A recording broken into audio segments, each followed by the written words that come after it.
कोरोनाबाट संक्रमित हुनेको संख्या 2 लाख पुग्दै काठमाडौँमा मात्र 1136 जनालाई संक्रमणको पुष्टि।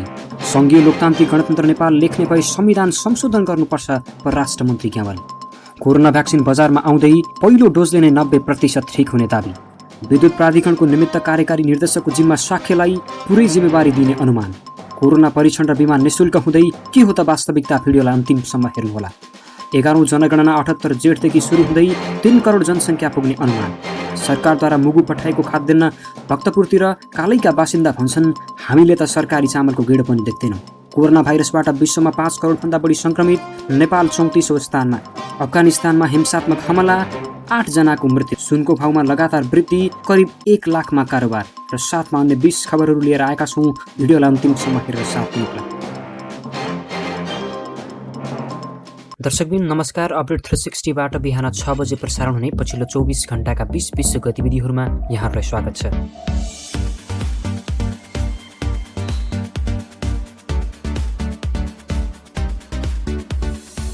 दर्शकबिन सुरु गरौँ कोरोनाको अपडेटबाट। देशका विभिन्न प्रयोगशालाहरूमा गरिएको 11,177 जनाको PCR परीक्षणमा 1051 महिला र 1520 जना पुरुष गरी कुल 2571 जनामा संक्रमण पुष्टि भएको स्वास्थ्य तथा जनसङ्ख्या मन्त्रालयले जनाएको छ।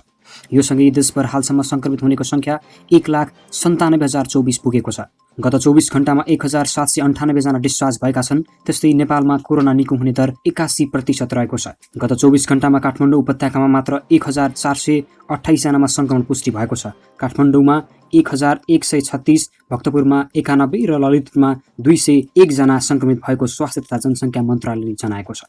गएको 24 घण्टामा 18 जनाको मृत्यु भएसँगै हालसम्म मृत्यु हुनेको संख्या 1126 पुगेको छ।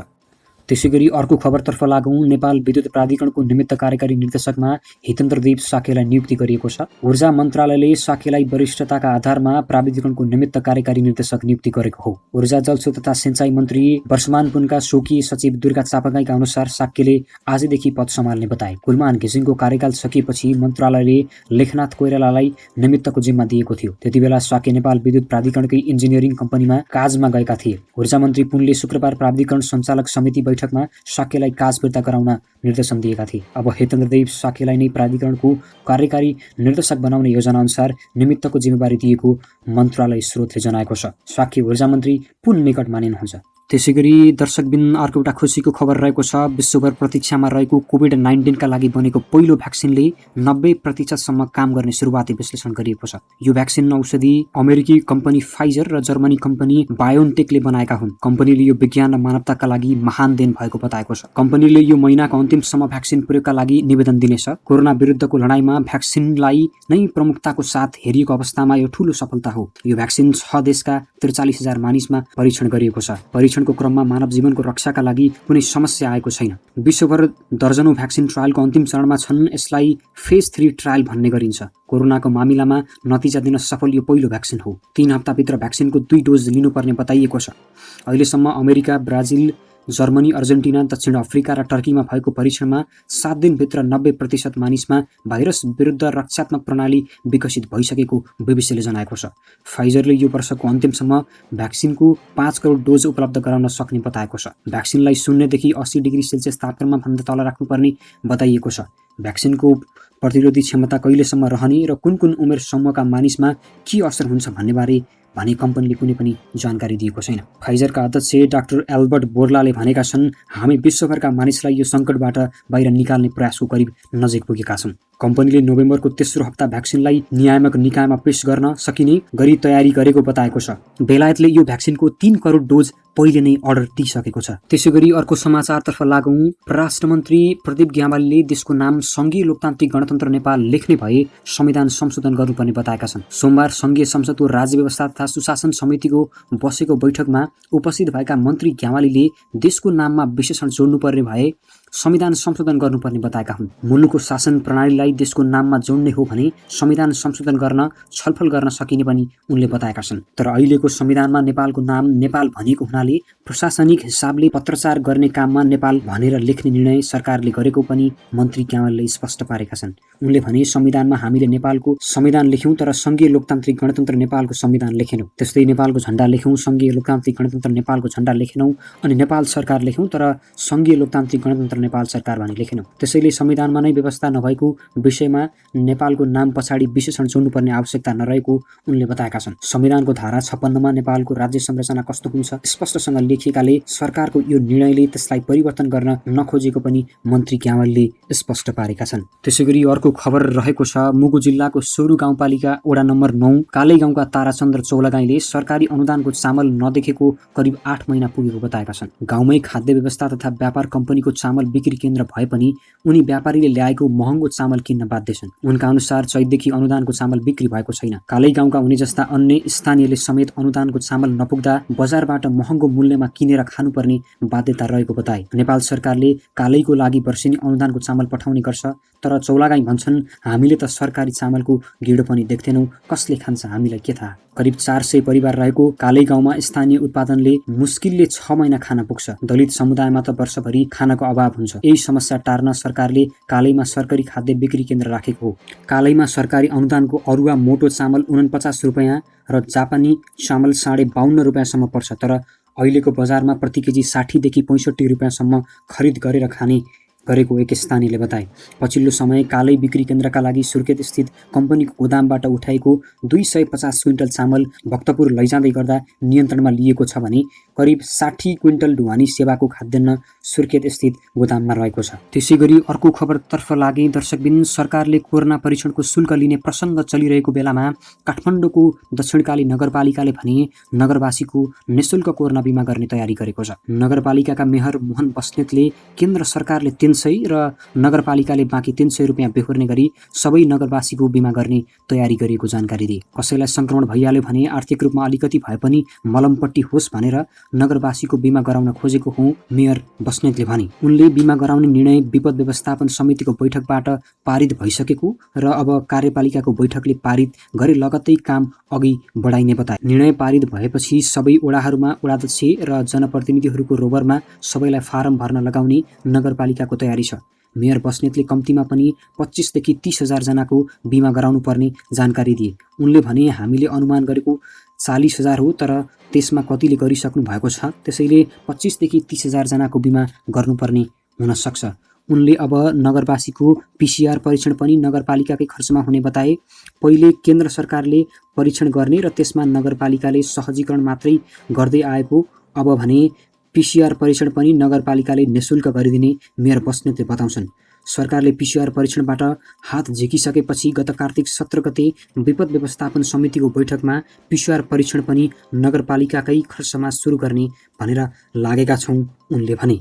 त्यसैगरी अर्को खबरतर्फ लागौँ दर्शकबिन, सोमबार नेप्से 4.22 अङ्कले बढेर 1652.81 बिन्दुमा पुगेको छ। बैंक, होटल, जलविद्युत, जीवन बिमा, म्युचुअल फन्ड लगायतका समूहको सेयर घटे पनि व्यापार, finance, micro finance, non life insurance लगायत अन्य समूहको सेयर बढ्दा समग्र बजार बढेको हो। नन लाइफ इन्सुरेन्स समूहको सेयर 65 अङ्कले र व्यापार समूहको सेयर 58 अङ्कले बढेको छ। सोमबार 195 कम्पनीका 1 करोड 35 लाख किता सेयर 3 अर्ब 69 करोड 98 लाख रुपियाँमा किनबेच भएका छन्। सबैभन्दा धेरै नेपाल इन्सुरेन्स कम्पनीको 55 करोड रुपियाँको सेयर कारोबार भएको छ। सोमबार कर्पोरेट विकास बैंकका सेयर धनीले सबैभन्दा धेरै 10% कमाएका छन्। समग्र बजार बढे पनि पाँचथर पावर कम्पनी र घलेम्दी हाइड्रो कम्पनीका सेयर धनीले 4% भन्दा धेरैका दरले गुमाएका छन्। त्यसैगरी आजको अर्को समाचार रहेको छ 11औं जनगणनालाई लिएर सरकारले नेपालमा करिब 70 लाख घरपरिवार र 3 करोड जनसङ्ख्या पुग्ने प्रक्षेपणसहित राष्ट्रिय जनगणना सञ्चालन गर्ने भएको छ। उक्त अभियानको तयारीका कामहरू अहिले जारी रहेको केन्द्रीय तथ्याङ्क विभागका महानिर्देशक नेबिन लाल श्रेष्ठले जानकारी दिए। उनका अनुसार जनगणनाबाट नेपालमा घरपरिवारको सङ्ख्या 70 लाख पुग्ने र जनसङ्ख्या 3 करोड नाग्नेछ। राष्ट्रिय जनगणना 2068 को वृद्धि दरलाई आधार मानेर गरिएको अनुमानमा अहिले नेपालको जनसङ्ख्या 3 करोड 1,42,266 पुग्नेछ। जनगणना सञ्चालनका लागि तयारीका काम 2076-77 बाटै सुरु गरिएको विभागले चालु आर्थिक वर्षमा भने सक्ने लक्ष्य राखेको छ। जनगणना सञ्चालनका लागि तयारीका काम 2076-77 बाटै सुरु गरेको विभागले चालु आर्थिक वर्षमा भने सक्ने लक्ष्य राखेको छ।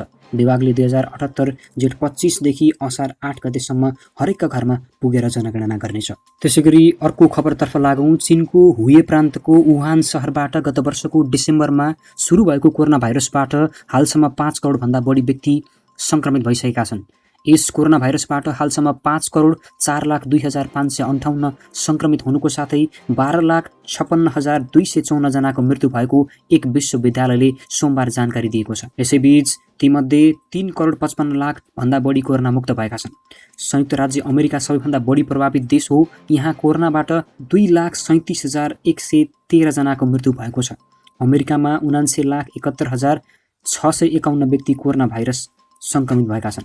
अमेरिकापछि ब्राजिल दोस्रो र भारत तेस्रोमा रहेको छ भने मेक्सिकोमा 9,67,825, त्यस्तै बेलायतमा हालसम्म 11,95,350 जना कोरोना भाइरसबाट सङ्क्रमित भएका छन्। चीनमा कोरोना भाइरसबाट 91,000 भन्दा बढी व्यक्ति सङ्क्रमित भए भने 4,741 जनाको यस भाइरसको कारण मृत्यु भएको थियो।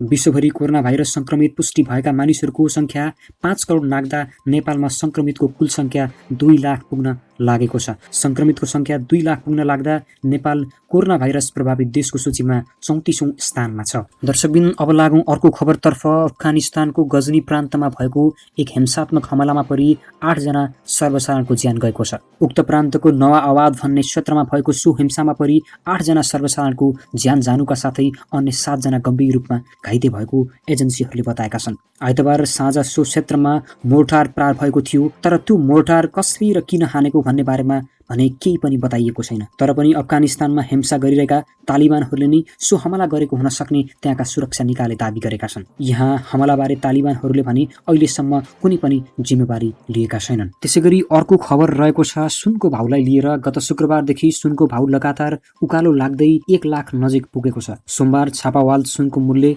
प्रति तोला 98,200 रुपियाँ कायम गरिएको नेपाल सुनचाँदी व्यवसायी महासङ्घले जनाएको छ। अघिल्लो दिन छापावाल सुनको प्रति तोला 97,700 रुपियाँमा कारोबार भएको थियो। अघिल्लो दिनको तुलनामा सोमबार छापावाल सुन प्रति तोला 500 रुपियाँले वृद्धि भएको हो। त्यस्तै सुनको मूल्य प्रति तोला 97,700 रुपियाँ कायम भएको छ। अघिल्लो दिन तेजाबी सुनको प्रति तोला 97,200 रुपियाँमा कारोबार भएको थियो। महासङ्घका अनुसार चाँदीको मूल्य सोमबार प्रति तोला 1,285 रुपियाँ कायम भएको थियो भने अघिल्लो दिन चाँदी प्रति तोला 1,275 रुपियाँमा कारोबार भएको थियो। त्यसैगरी अर्को खबरतर्फ लागे दर्शकबिन। नेपाली राष्ट्रिय क्रिकेट टोलीका पूर्व कप्तान पारस खड्काले धर्म सुन्तली फाउन्डेसनले भरतपुरको रामपुरमा जनस्तरबाट निर्माण गरिरहेको गौतम बुद्ध अन्तर्राष्ट्रिय रङ्गशालाको अवलोकन गरेका छन्। पारसले रङ्गशालाको अवलोकनपछि फाउन्डेसनका अध्यक्ष सीताराम कट्टेल धुर्मुसलाई सोचेभन्दा धेरै राम्रो काम भएको बताएका थिए। पारसले यस रङ्गशालामा खेलेपछि मात्र सन्यास लिन पाए राम्रो हुने बताएका थिए। उनले राम्रो कामको सुरुवात हुनुको साथै नेपालीलाई अन्तर्राष्ट्रिय क्रिकेट रङ्गशाला चाहिएको पनि बताएका थिए। सोचेभन्दा धेरै राम्रो काम भइरहेको र समयमै सम्पन्न गर्न सबै क्षेत्रलाई सहयोग गर्न समेत पारसले अपिल गरेका थिए। त्यसैगरी अर्को खबरतर्फ लागौँ। भारतको मुम्बईको उच्च अदालतले भारतीय पत्रकार अर्नब गोस्वामीलाई जमानतमा रिहा गर्न अस्वीकार गरेको छ। आत्महत्या दुरुत्साहनको मुद्दामा उनी अहिले हिरासतमा छन्। भारतको रिपब्लिक टेलिभिजनका संस्थापक अर्नबलाई गत साता हिरासतमा लिएको थियो र 14 दिनको हिरासतमा राख्न अदालतबाट अनुमति लिएको थियो। अर्नबमाथि उनको स्टुडियो डिजाइन गर्ने इन्टेरियर डिजाइनरलाई आत्महत्याका लागि बाध्य पारेको आरोप छ। अर्नबले भने आफूमाथि लागेको सबै आरोप अस्वीकार गर्दै आएका छन्। अर्नब गोस्वामीको यो मुद्दा यसअघि बन्द भइसकेको भए पनि महाराष्ट्र सरकारले हालै मात्र यो घटनामा थप अनुसन्धानका लागि निर्देशन दिएको थियो। दर्शकबिन यसका साथसाथै दैनिक बिहान 6 बजे प्रसारण हुने 20 विश्व गतिविधिहरू आजको लागि यहीँ सकिएको छ। भोलि पनि यही समयमा ताजा खबरहरू लिएर उपस्थित हुने नै छौँ। तबसम्म तपाईँका सल्लाह सुझाव र प्रतिक्रियाहरू कमेन्ट बक्समा राख्न भने नबिर्सिनुहोला। तपाईँको दिन सफल रहोस्। धन्यवाद।